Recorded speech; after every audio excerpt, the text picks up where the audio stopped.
When you disappoint a Chinese person, they're just like, oh, yo, shh. Like they just walked into a smoky room and they gotta clear it, just like, shh. See, that's Chinese people. Japanese people, when Japanese people get disappointed, they just want to know why.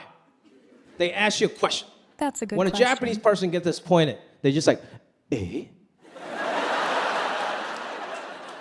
Eh? And that's it. You can go disappoint a Korean person. I wouldn't recommend that. Noted for the future. This Korean brother might fuck you up, okay? Korean people are intense, they're ready to fight. But they're my favorite type of people because they're very emotionally honest. Very a Korean person will let you know when they're disappointed. They're real guttural with it, you know what I mean? When you disappoint a Korean person, they're like, ooh,